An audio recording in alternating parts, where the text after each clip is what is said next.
Everyone, give a warm, warm round of applause to Kevin James Doyle.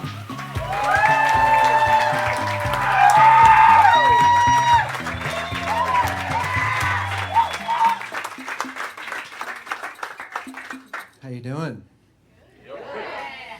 I went to dinner recently with a friend who was going through a tough time. His wife left him, and he was getting divorced, and he got fired from his job. And then he came home to his new apartment, and it was on fire. So I was out to dinner with him, and I was like, "Hey, man, how you doing?" And he was like, "Oh, it's just one of the worst times of my entire life." And I was like, "One of? What other time of your life is as bad as this?" And he said, "Probably middle school." That's how bad middle school was for some people. I had a horrible time in middle school. Sometimes I think if I had a written record of every thought, every memory, every experience I went through during that time, if I found that, I would burn it. Unless there was an audience. And then I would read it to you.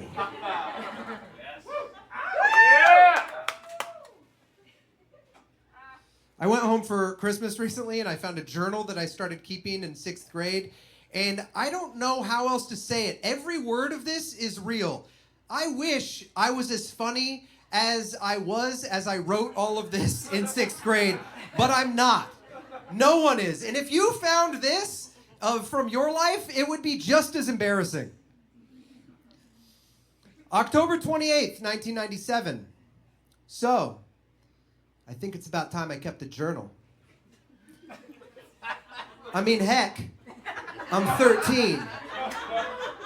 I feel like that's when life starts to get interesting. I mean it better.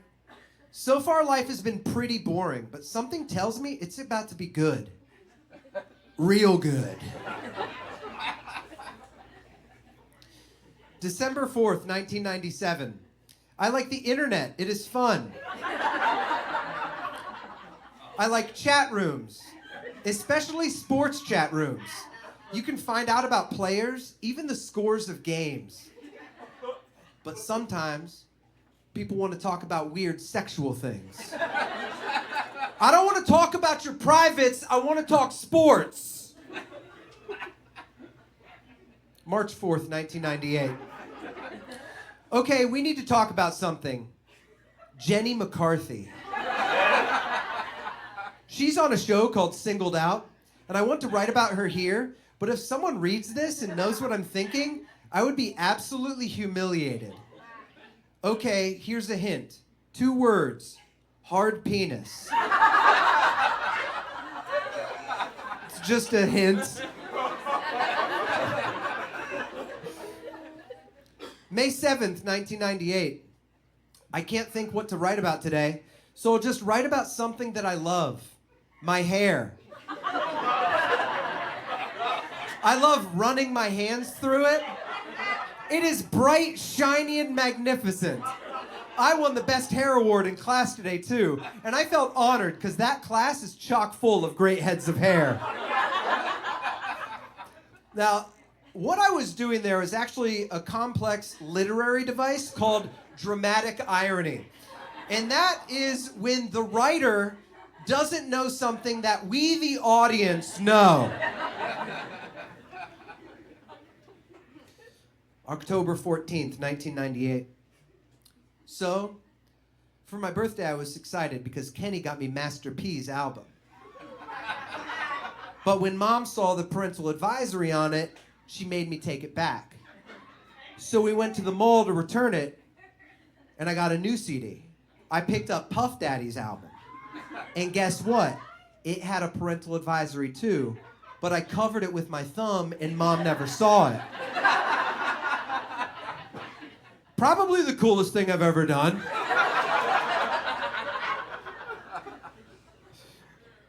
February 21st, 1999. Mom practically forced me to audition for the school play. On one hand, it's nice because she thinks I'd be good at theater and stuff. And on the other hand, it's kind of messed up. Because if I get in this show, it could distract me from my true passion, sports.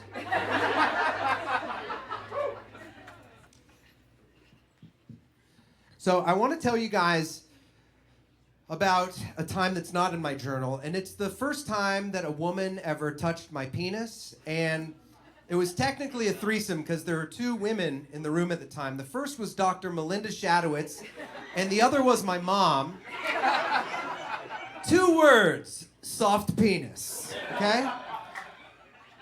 So Dr. Melinda Shadowitz is like, Kevin, drop your drawers. And I was like, my mom is right there. And she's like, Barb, turn around.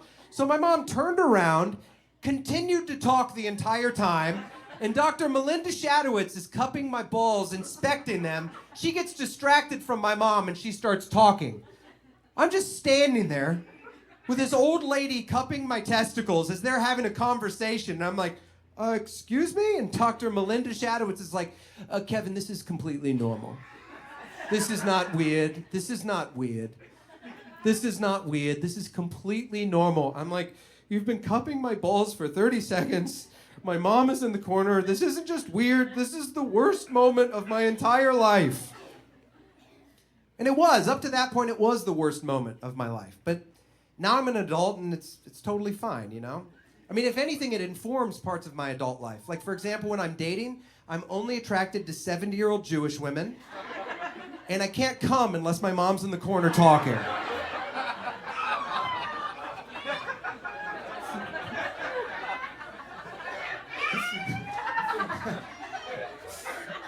How you guys doing? Huh? Good? You out there? You like that? All right, so that's not even the worst doctor's appointment I had at that age, because a few years after that, my hair started falling out, and I had to go get tests to find out if there was something wrong with me.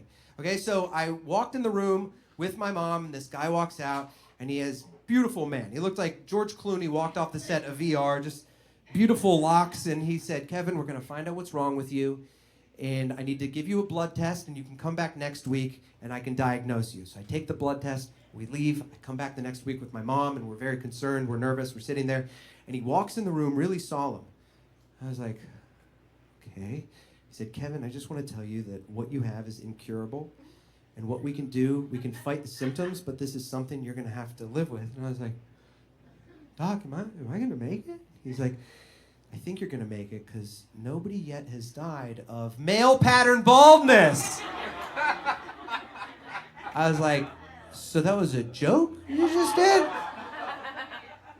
He's like, Kevin, you know, I'm sorry. You know, this can actually happen as young as 14. It's very rare, but it's happened to you. And so I just want to let you know, if you're insecure about this, I was insecure when I was a kid about my hair. And I was like, really? He said, yeah, I was insecure because my hair was so thick. I was like, cool, Doc. That's not an insecurity that exists in the world, okay? You don't make up your own insecurities. Society chooses them for us. And as a group of people, we haven't chosen big penis or thick hair as an insecurity you're allowed to have. My mom is even more concerned than me. My mom is just like, is there anything we can do? He's like, well, we have 3 options. I was like, okay. He's like, first option, you go bald. I was like, okay. He's like, second option, you can get a hair transplant. We take hair from the back of your head and we transplant it to the top and it'll grow like normal. I'm like 4 years away from the SATs. I'm not getting a hair transplant, okay? He's like, the third option is a drug. It's a pill that you take every day called Propecia, and you'll keep all the hair that you have and you'll even grow some hair back, and you take that pill for the rest of your life. My mom said, okay, are there any side effects? He said, there's one side effect. It can cause early onset erectile dysfunction. And I was like, I think I'll just go bald, okay? I can't think of a more worst case scenario, a more Faustian bargain than to be age 22 and hitting on a girl and she's like, ooh, you're cute. And I'm like, well, sweetheart, I hope you like these locks because down here is out of order. Yeah, my penis doesn't work. I've been on Propecia for 8 years, so you know when you go to those car dealerships? Yeah, it's kind of like one of those floppy guys, just like that. Pretty good though, huh?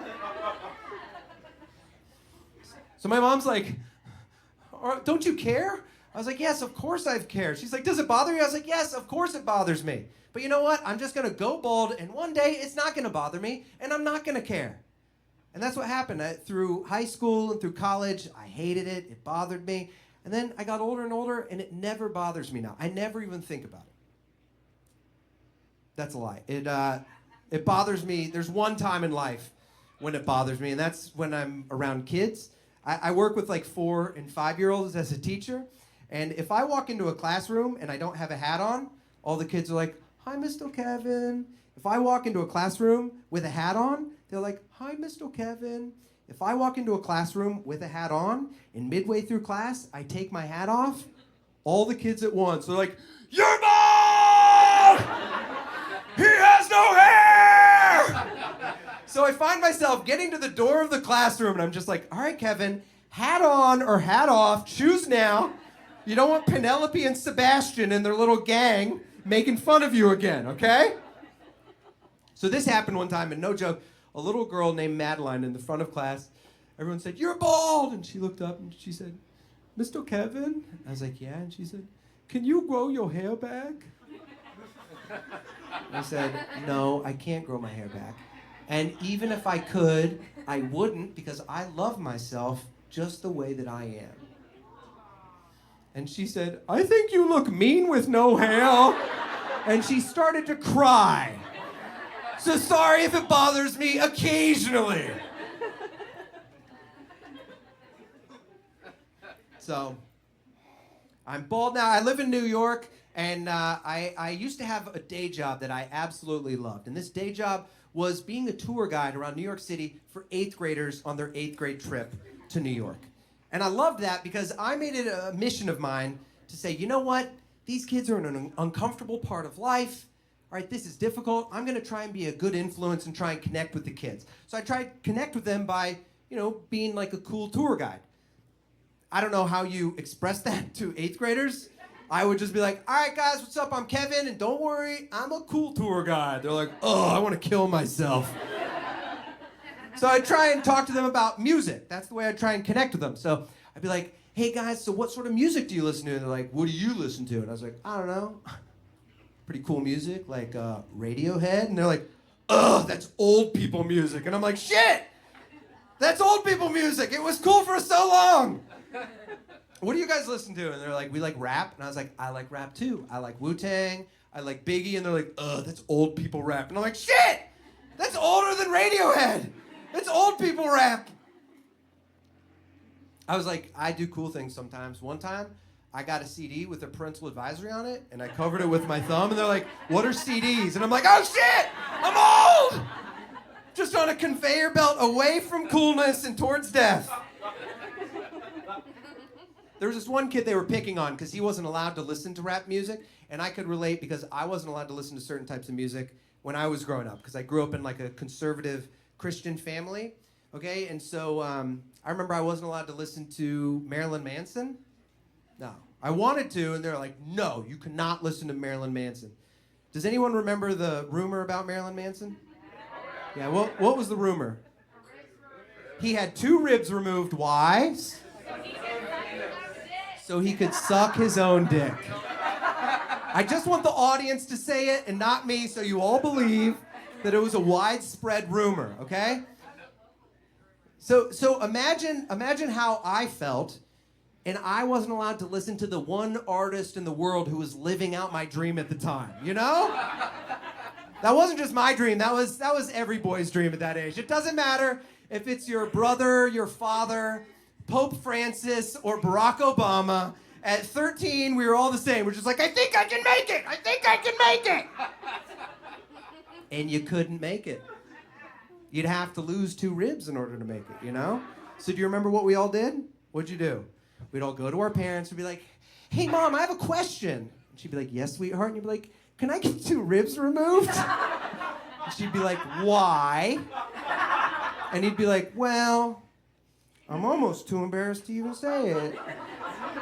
And she'd be like, "You can tell me anything." And he'd be like, "Well, I was kind of hoping that I could suck my own dick."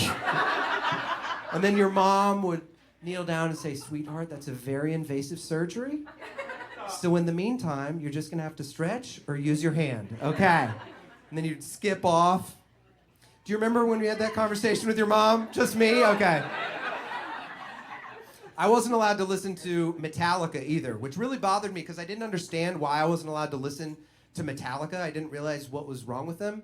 But I found a loophole, actually, because I found a Christian group that took secular songs and would rewrite them with Christian lyrics.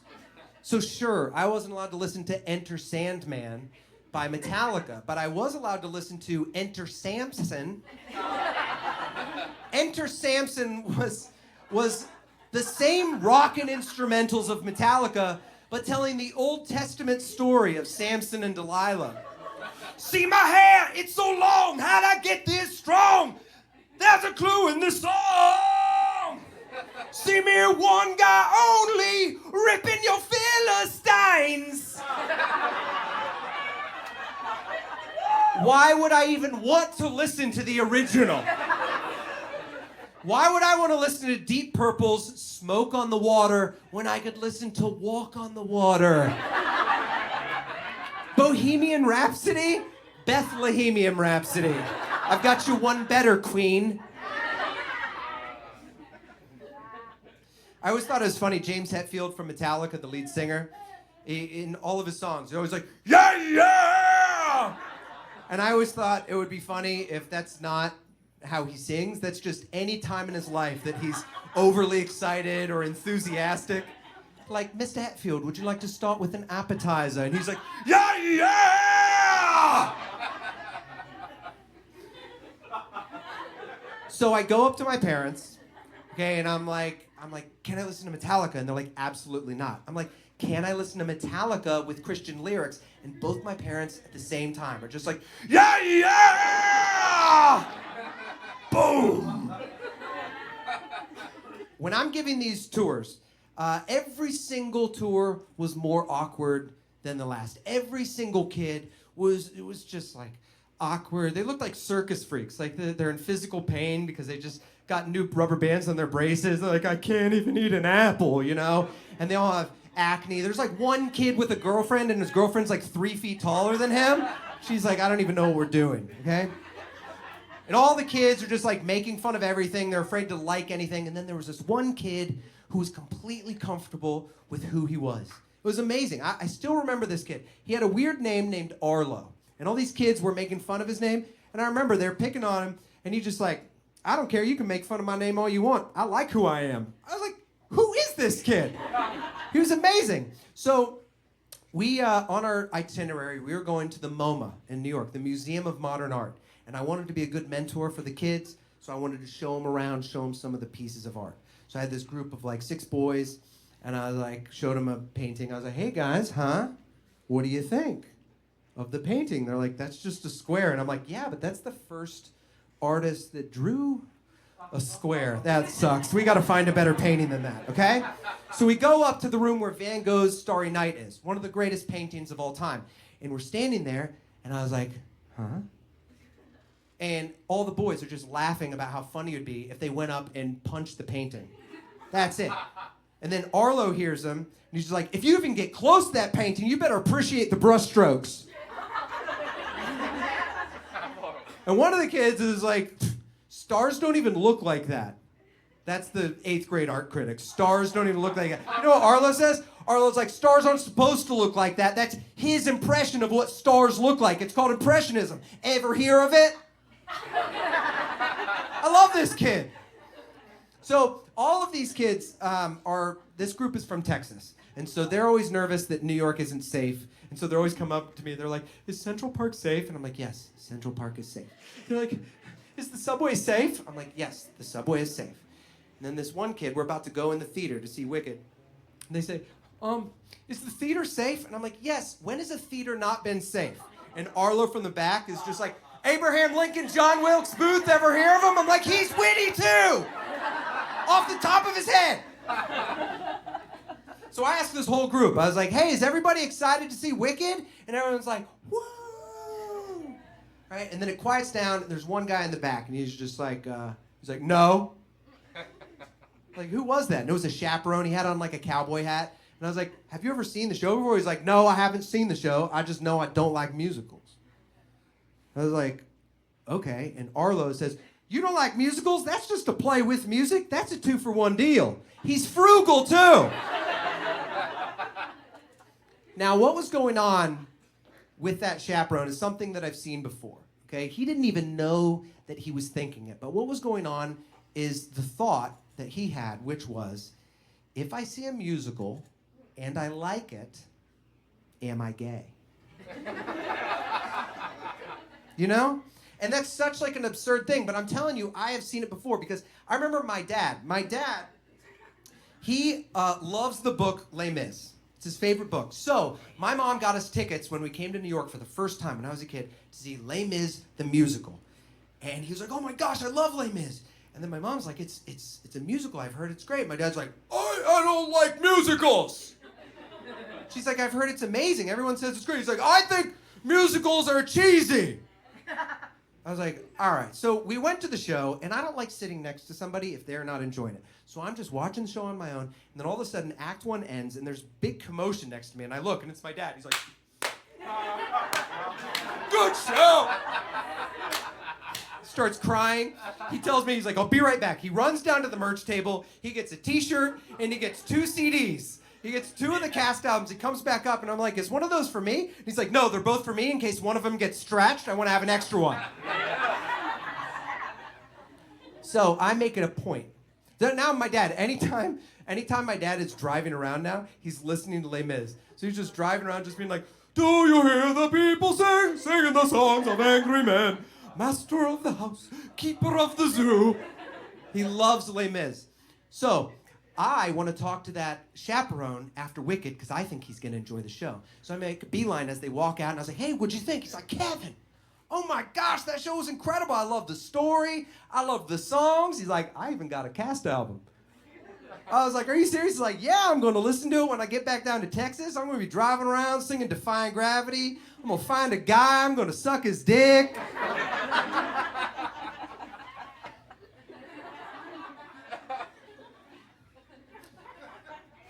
So I am forced by my mom to audition for the school play. And little did I know, it was a musical. A musical called You're a Good Man, Charlie Brown. Now, I was on the basketball team, and I wanted to be on the basketball team. I told my mom, I was like, I love playing basketball. And in our town, you had to play everybody for 4 minutes a game. The games are 30 minutes long. Everyone has to play 4 minutes. I always played 4 minutes, okay? So my mom is like, audition for the school play. I think there's a better way that we can all as a family spend our time than going to your basketball games and seeing you on the bench. And I'm like, all right. So I go audition for You're a Good Man, Charlie Brown. And I walk in, and I don't know what the director thought, but I think when I walked in, she said, oh my gosh, an insecure adolescent boy who's bad at sports and prematurely balding. Holy fucking shit, it is Charlie Brown. So I got Charlie Brown, and I got to perform in it, and I loved it. It changed my life. After that, I was like, I don't even want to be on the basketball team. I'm excited for next year's school play. And next year, we did Grease. Next year, we were in Grease, okay? Now, Grease, I don't know if you guys have rewatched it. Just imagine a bunch of kids just singing Grease, because there's some stuff that is pretty odd to listen to now. Like, here's a line from Summer Nights. Like, tell me more, did she put up a fight? They're basically just like, hey, Danny, did you rape Sandy? And he's like, whoa, whoa, whoa. I don't want to talk about it. I want to sing about it. Now, the end of Grease, you may remember, Sandy, she's the good girl. At the end, she starts dressing sexy, she starts smoking, and everyone's blown away. She gives in to peer pressure, and then she just says, tell me about it, stud. Remember that? Did you know there's a sequel called Grease 2? Grease 2, it's a real movie. Michelle Pfeiffer plays Sandy in Grease 2. And in Grease 2, it's interesting because the end of Grease 1, she gives into peer pressure, she starts smoking. The beginning of Grease 2, she has a tracheotomy, and she's just like, I should have never started this bad habit. This was a horrible mistake. Oh, Danny! I love you. So after You're a Good Man, Charlie Brown in Greece, I told my parents I want to go to theater camp. So they found me a theater camp, and I went to theater camp, and I kept a journal while I was at theater camp.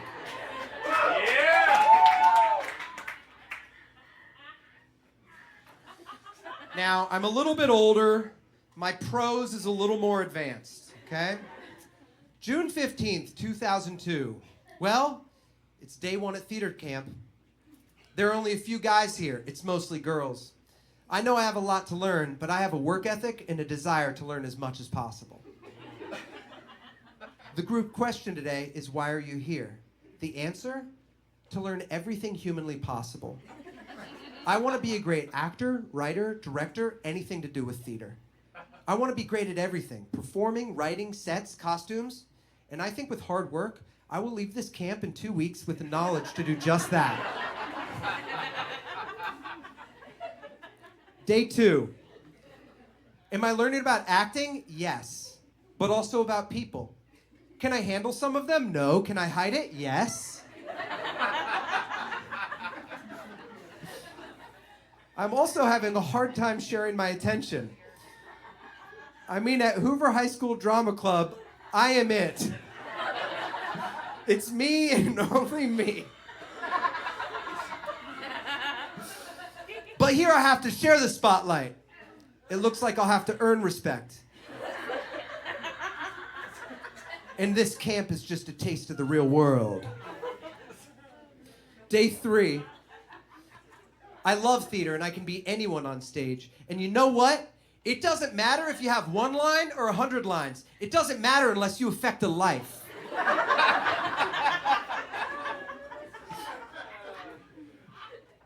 Day 5. Amalia, our counselor, is my favorite person here. From the moment I saw her do her monologue from the Diary of Anne Frank, I knew I had a crush.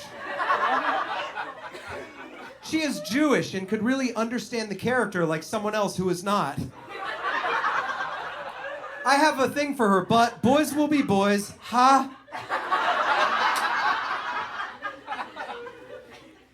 Day 7. Today I feel how much I'm going to be getting out of this camp. I hate that it will end. I want to be around these people 24/7. They're also open-minded and accepting of one another. You never have to worry about sounding stupid or feeling dumb. There's a definite trust here. It's not just a camp. It's a fellowship of friends.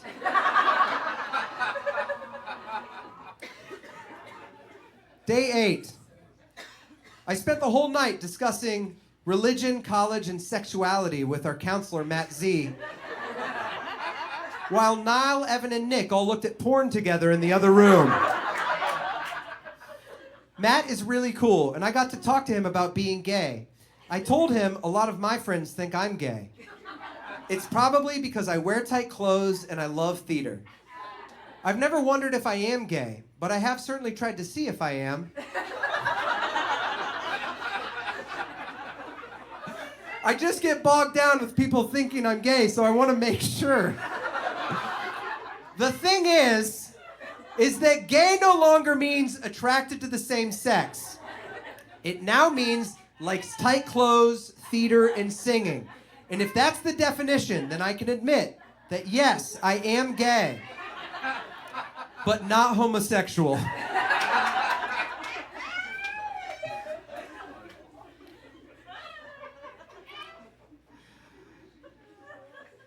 Final day. During the final performance, I was afraid I would mess up my lines. I didn't, because I let my lines come to me, not me coming to my lines. I still don't know what that means, but I've become so much from this camp. I've gained patience and friends. I've lost my clean mouth.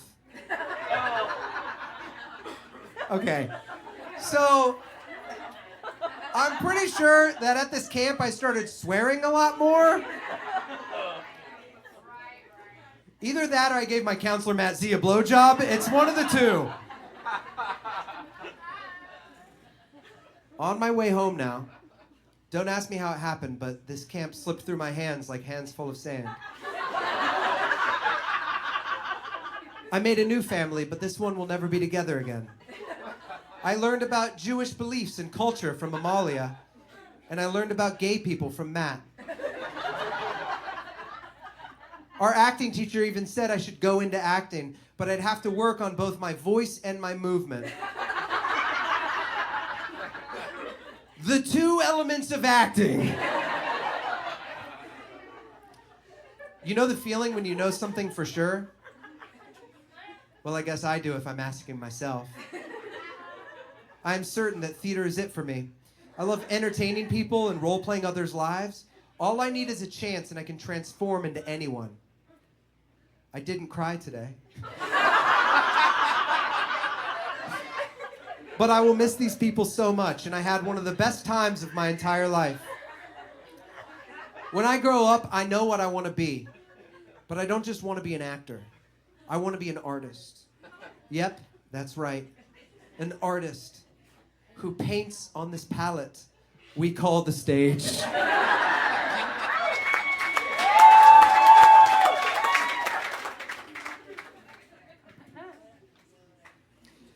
Now, imagine that boy would find out that he'd grow up, he'd move to New York, and he'd get to work in theater. And not only that, but he would get to become colleagues with one of the great American playwrights, probably the most influential African-American playwright in America.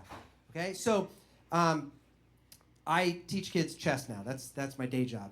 And I got an email from a new client, and I recognized her name because I studied her plays in college. Right? She's won a Pulitzer Prize. She's been nominated for 2 more. Not only that, but the New York Times said that one of her plays is the best American play of the past 25 years. So I saw her signature, and I thought, oh my gosh, she wanted her son to learn chess. So I show up to her door, and when she opens the door, I know exactly who it is because I've seen her picture on the inside of the plays that I read in college.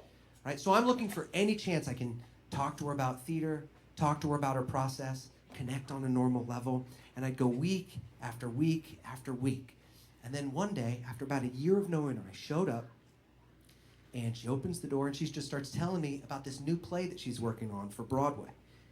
And I'm over the moon. I'm asking her questions. She's answering them. Then she starts telling me about this script she's working on for HBO. She asked me what I do. And I'm like, I'm an actor, I'm a writer, I'm a comedian as well. She's asking me questions, and we're just going back and forth. And in my head, I'm freaking out. I am over the moon. It's one of the highlights of my life. And then she says, Dylan, her son, she's like, you know, Dylan, I think he wants to be white. And I was like, what? She's like, I think Dylan wants to be white. And I was like when he grows up? She was like, what? I was like, I'm sorry, I'm confused. Like, he wants to be white when he grows up?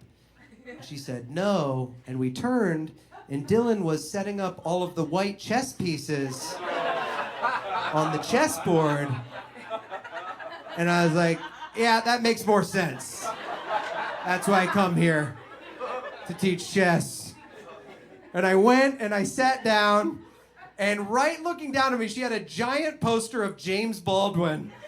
And he was just like, had his hands like this, was staring right at me. It was like he was just saying, like, when he grows up? What the fuck is that supposed to mean, Kevin? I'm not kidding. I've had nightmares where I just replay exactly the situation in my head, and I wake up and I'm like, oh my gosh, nope, happened in real life too.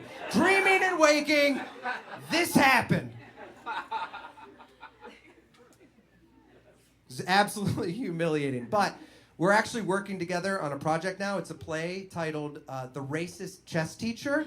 So it's based on a true story. I went to church camp as well as theater camp. Yep, I went to both camps. Does anyone want to guess which one was the dirtier camp? You are correct. It was church camp. Yeah, I went to church camp, and I remember on the very first day, in the same room, they split up all of the girls on this side, all of the boys on this side, and then they handed out purity rings to all of the girls. And a purity ring, for those of you who don't know, it's a ring that girls put on their fingers instead of their wedding ring, and they're supposed to save themselves for marriage and make sure that they're pure. And all of the guys, while that happened, were just supposed to talk about what they wanted to pray about. So I'm with this kid, Curtis, and I was like, what do you want to pray about? And he's like, I don't want to pray. I just fingered Andrea McDowell. And I was like, cool. We are at totally different camps right now. I want to know what camp you're at, okay? So once there was a break, Curtis went and found Andrea. Andrea had a friend named Kate, okay? So me and Kate are talking, and then when there's no parents around, me and Kate went off and went over by this lake, and we're sitting there and we're talking, and she looks at me, and she was like, I want to give you a hand job. And I was like, but you have on a purity ring. And she looked at me and she just said, not anymore. Hottest thing that has ever happened to me in my life. Even to this day, I think about it, I get trembles. I'm just like, not anymore. Oh my gosh, Kate, you're too much. I wanted to hang out with Kate again, okay? So I go home from church camp and I tell my parents, I met this girl named Kate. Can she come over sometime? And they're like, yeah, what are you guys gonna do? And I couldn't say what we were gonna do, so I just had to make it up on the spot. I'm like, we're gonna watch Rain Man, because I saw a VHS of Rain Man in our living room. My parents get so excited, like, oh my gosh, it's such a good movie. Tom Cruise, Dustin Hoffman, Best Picture. Right? So they make popcorn and Kate comes over and they're like, are you guys excited to see the movie? We're like, so excited. We go in the basement, we turn on the movie, and then the FBI warning isn't even off the screen yet. The credits aren't even done. We're like, just furiously making out, okay? And I'm waiting for Kate to give the go-ahead. And she doesn't. She just looks at me and she's like, Kevin? I was like, yeah. She said, I want you to put a finger in my vagina. I was like, what? Now, I had never done that. So I followed her directions to the letter, and I put one finger in her vagina, and that was it. I just looked at her. It was like I set an egg timer and was waiting for my finger to prune. I don't know. I was like Dr. Melinda Shadowitz. I was like, Kate, this isn't weird. This isn't weird. This is totally normal. All right, we heard something up at the steps, and we went back. We're like, oh no, okay. So we're sitting there, and then my parents came back down, like, hey, are you guys enjoying the movie? We're like, yeah. They're like, oh, what part are you at? We're like, the rain hasn't happened yet, I don't think. They're like, okay, do you need any more popcorn? We're like, no, we're fine. So they go back upstairs. We didn't get caught, and I was like, phew, okay. So we're sitting there. We're about to start making out again, and right before we do, you hear someone at the top of the steps. It's my mom and my dad. Like, Kevin, upstairs, now! I was like, I'll be right back. And I walked upstairs. Both my parents are there, and they were both furious. They were like, Kevin, what are you doing? And I was like, I'm sorry. My mom was like, Kevin, what are you doing? And I was like, she's like, you gotta move your finger back and forth, okay? She's getting nothing out of this. Now, my mom came and saw this show once, and from the back, she said, I did not say that! That is not true! And I liked picking on my mom, so I was like, that, she didn't say it. She said, you may need to work the clit a little bit? Not all girls get off from penetration? Can you believe she said that?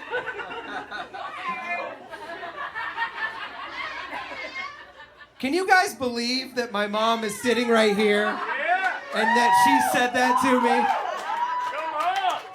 She taught me about the female orgasm at age 13. So, when I was in 6th grade, that's when everyone in our town went from the elementary schools into the middle school, okay? And so, that is when all of the new groups formed. And I found myself in the cool group, which was very exciting. I knew I was in the cool group because I started getting invited to sleepovers. And the first sleepover that I went to was over at Kenny's house, and there was about 6 guys there, and we were gonna play video games, and we were going to watch movies. I was very excited. So we got over to Kenny's, and we were going to play Nintendo 64. We were going to play Mario Kart, okay? And then the mom rented us a movie, and it was Titanic. So she puts the movie in, we go upstairs, she goes upstairs, and she's like, have fun. We're sitting there. Titanic is the worst, most boring movie for a bunch of 6th grade boys to watch. It's historical, and it's a stupid love story, and we're sitting there bored out of our minds, like all 6 of us. And then, at about 1 hour, minute 22, second 8, Kate Winslet takes off of her top, and we saw boobs. So we're sitting there, and no one says a word. We're just like, that is awesome. And one of the boys, Billy, gets up, and he goes, and he pauses it. And he goes back, and he sits down, and none of us said a word. We just sat there and looked at him. And we each had our own blanket. We took our own blanket. We put our hands under the blanket. And we had the time of our life with ourselves. We just were going to town. It was just the boys and Kate. It was like our first date. And then the dynamic switches when the first boy finishes, gets up, goes and washes his hands, and goes downstairs to play Mario Kart. There are 5 of us sitting there, and there's only 4 controllers on Nintendo 64. So there are only 3 left. So there's 5 of us not saying anything, but knowing there's kind of a competitive element. The next 3 boys that finish are gonna get to play Mario Kart the whole night. And I wanted to be Wario, who's one of the fastest. What I find crazy about that is it 1,000% happened. No one said anything during, after. It was like, never speak of this again.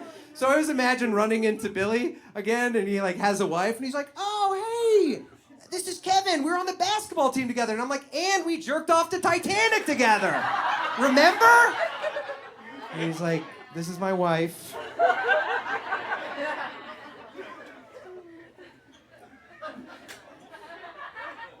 His name was if anybody's interested. We're gonna bleep that out. So, the other way that I knew that I was in the cool group is because we picked on other kids. Now, I didn't usually pick on kids. The leaders were Chad and Kenny, okay? And they'd just walk around school, and they'd just be like, you're gay, you're gay, you're gay, you're gay as well. That's all they would do. Anybody who was any different in any way or showed a personality in any way were different, you're gay, okay? Now, I was the funny kid of the group, so I needed to make Chad and Kenny laugh. So I would think of other creative ways to make them laugh. Like, there's a kid named Jason, and he was kind of goth, and so I spread a rumor that Jason killed dogs. And so whenever Jason would walk past, he'd be like, hey, Jason, have you killed any dogs lately? And Chad and Kenny thought this was hilarious. Now, there was this other kid named Ian, and Ian was like kind of awkward, a computer programmer type, and in study hall, I'd sit next to Ian, and I would just say, hey, Ian, hey, Ian, hey, Ian, hey, Ian, hey, Ian. And he would say, stop saying hey, Ian! And then he would get in trouble. Pretty good. Now, we were the cool group, and it was so much fun. I loved being part of this group. And then a new kid joined our group. His name was Kyle. He was also a funny kid, but his sense of humor, it was past what I was used to, okay? I was a church kid growing up. I could not have had the sense of humor that he had. I remember one time in science class with Mrs. Stevens, she was asking us about memory. She was like, hey, does anybody here have their first memory and want to share it? And Kyle was like, yeah, I remember coming out of my mom's vagina and seeing a giant bush. All right, I'm going to the principal's office. He just walked himself out. We were like, you can do that? That's insane. All right, so we go to Mr. Clegg's class for health, okay? And it's just the boys, and we can ask any question about what's going on. If we have any questions, he'll answer them. This one kid is like, I'm growing like weird hairs. And he's like, it's not weird. It's totally normal. Where are they? And he's like in my armpits. He's like, that's totally normal. Armpit hair's completely normal. Another kid's like on my private? Yes. Hello? There we go. You guys can't get worried about that type of stuff because we can edit that stuff out because it's professional. You know what I mean? Round of applause for the film crew. Round of applause for yourselves. And for being such a smooth audience to let me just slip back into the story. All right, so. The cops are coming. Hey! Where's the sound person? They fuck up? I'm totally kidding. I'm totally kidding. All right. The comedy special police. All right, so we're back in it. Ready? So this one kid's like on my privates? He's like, yes, that is called pubic hair. That is completely normal. Kyle in the back of the room, he's like, Mr. Clegg? He's like, yeah. He's like, you have hair on your butthole? Mr. Clegg's like, class dismissed. Class over. You can't ask that. Mr. Clegg looked uncomfortable, so clearly he had hair on his butthole. And it just made him feel a little uncomfortable. I could relate because I started growing hair on my butthole at that same age. Yeah, it was weird because it started to itch. And I did like a math equation in my head. I said, no hair on my butthole, it doesn't itch. We added hair to my butthole, now it itches. We need to subtract the hair from my butthole. So I went home and I took my dad's disposable razor and his shaving cream and I shaved my butthole. And I'm here to tell you guys, it made things exponentially worse. It did not solve the itching problem. I went to school the next day and I was like, holy shit, why did I do this? And I had no one to talk to about it. I was like, this is a horrible mistake. So we get to the lunch table, okay? And my lunch table with the cool kids was a place where we could talk about anything. We could talk about all kinds of weird stuff. And the topic of today, this one kid was bringing up how hot his cousin was, right? And it opened up a great conversation with all the rest of us about how hot our cousins were. You know, and if anybody thinks that's weird, sorry that your aunts and your uncles created such ugly children, but at this table, we had hot cousins. And we were excited for Thanksgiving to get in there and give a big hug and be like, just like Kate Winslet, baby. Right, so after this dies down, this one kid, Chris, was like, guys, I got something crazy. I'm actually growing hair on my butthole. It's complete silence. And then Kyle looks at him and he's like, that's your name now. Butthole hair. He's like, what? He's like, your butthole hair now. Got it? And then two kids were like, butthole hair.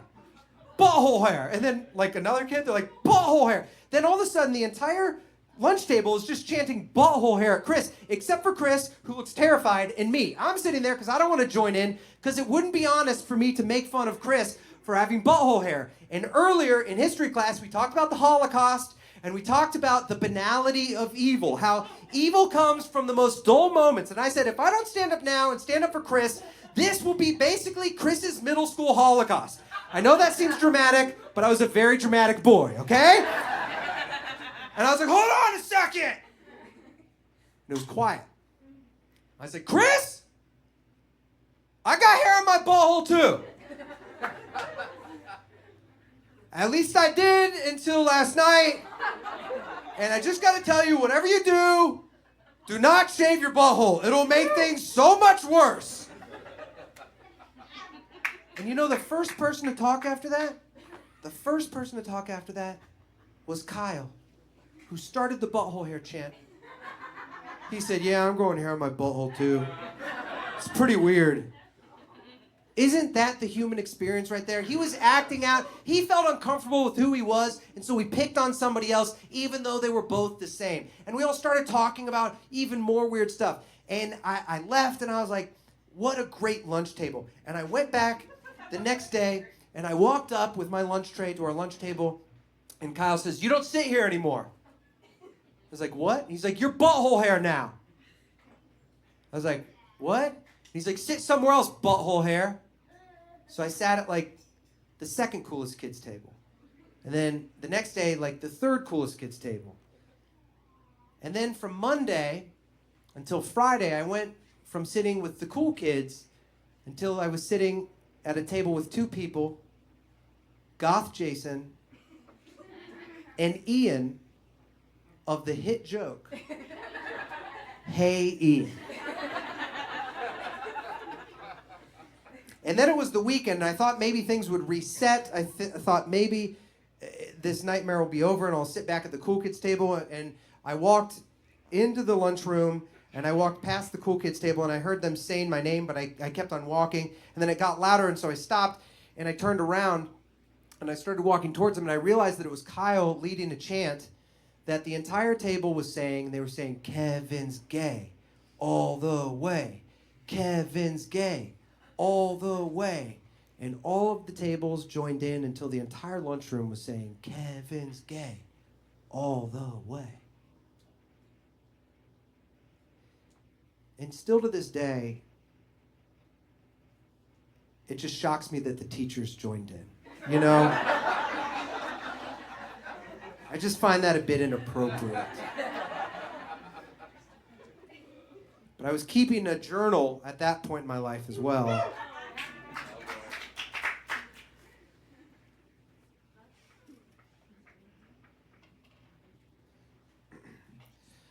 Welp journal, it's me.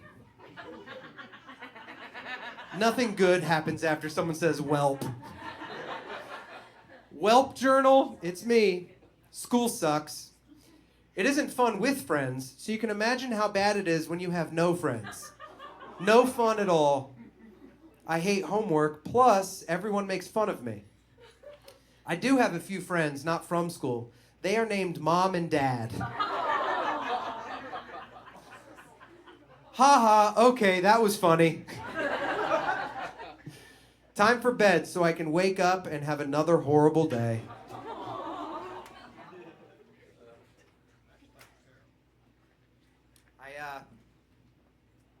I had to find new routes around the school so that I didn't pass any of the cool kids anymore. I knew exactly where they were at every moment, and one day I forgot my homework and I had to go to my locker, and I knew that if I wasn't gone in the next 30 seconds, Kyle was going to be right behind me. And I was fiddling with my combination, and then all of a sudden I heard from behind me, "Hey, Doyle!" And I was like, just keep your head down, don't say anything. And he said, "Hey, Doyle!" And I was like, just get your homework and leave. And he said, "Hey, Doyle!" And I turned around and I said, "What?" And right as I said that, a giant glob of spit came and hit me right in the face. And I said, "Don't react."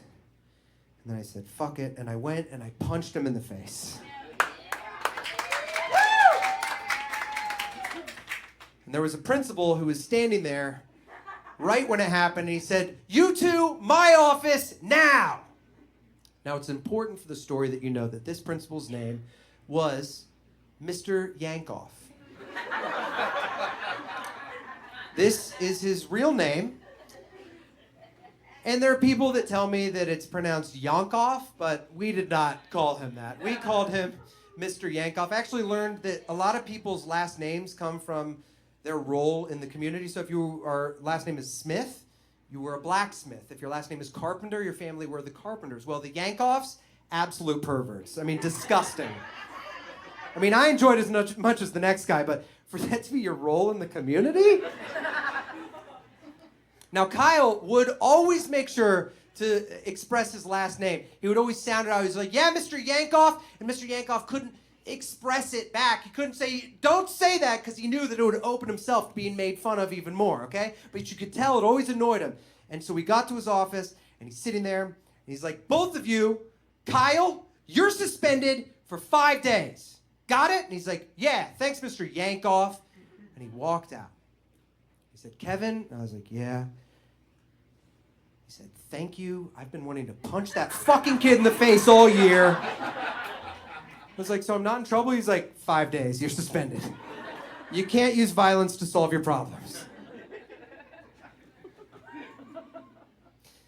So I didn't have any friends for months and months. And I remember I was going to science class with a teacher named Mr. Pepper. Now, Mr. Pepper, he didn't like anyone having fun in his class. He didn't like people becoming friends. And I know that because he would always move everyone around. If you ever started talking to someone and starting a friendship with them, he would separate you and put you in a separate place. And he moved everyone around, and I ended up in the back next to Goth Jason and me. We were sitting back here. And we just happened to be sitting next to each other on a very fateful day. It was the day that the funniest thing that had ever happened in our lives happened. I know it's the funniest thing because it's the funniest thing we have in the world. What is it? It's a fart. It's all we got. We got the funniest thing in the world. I could stand up here and write 60 minutes of the funniest material ever, and all that is just me trying to get as close to what it's like when you just hear someone fart. All striving for that, okay? But this wasn't just any fart, okay? This was a very special fart because Mr. Pepper was especially intense that day, so he was like, all right, I want it absolutely silent in here. You got it? We were taking a test today, and I don't want to hear anything out of any of you.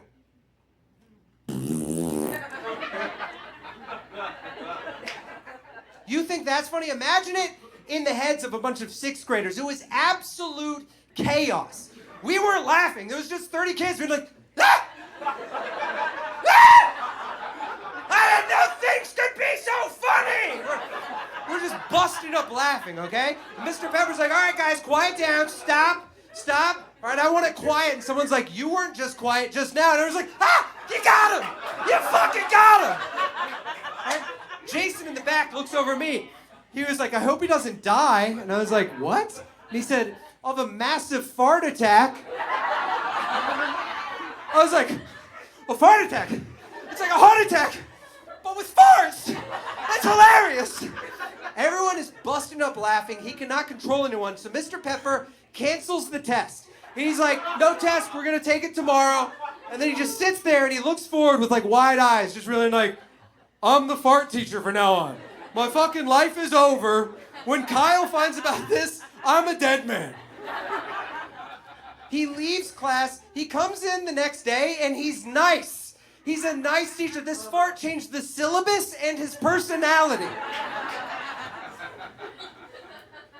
After class, I walked out, and me and Jason are standing in the hallway, and he's like, that was really funny. And I was like, yeah, that was really funny. He's like, yeah, do you want to hang out sometime? And I hadn't hung out with another kid my age for months. I had no friends. I didn't know if I'd ever have a friend again, to be honest. And I looked at him, and he wasn't what I expected my friend would look like when I was in the cool group. He was goth, and he even had on a Metallica shirt, and I wasn't even allowed to listen to that band, you know? So when he said, do you want to hang out sometime? I don't know if I was overly excited or overly enthusiastic, but I just said, yeah!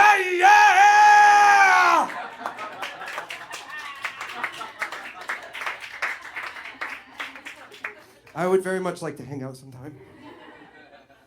We hung out every single day that summer. We were inseparable. And he even taught me how to play guitar. My dad played guitar for years and wanted to teach me, and it was being friends with Jason that made me want to start playing guitar. And one day, I'm hanging out with Jason, and my dad comes over to pick us up, and Jason's playing guitar. He was super good. My dad's like, what are you playing? He said, I'm playing Metallica. My dad's like, I like this song. I like Metallica. And Jason's like, do you want to borrow the CD? And my dad borrowed the CD, and he started listening to Metallica. My dad was driving around the car listening to Metallica. My dad has a very weird playlist, okay? It's just Les Mis and Metallica. He's like, do you hear the people sing? Master! Master! Master of puppets is pulling the strings! Master of the house, keeper of the zoo.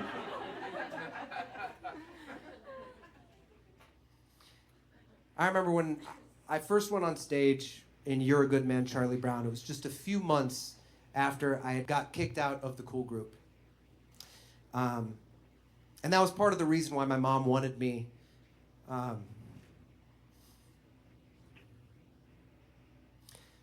that's part of the reason why my mom wanted me to audition for the school play, so that I wasn't on the basketball team with those guys.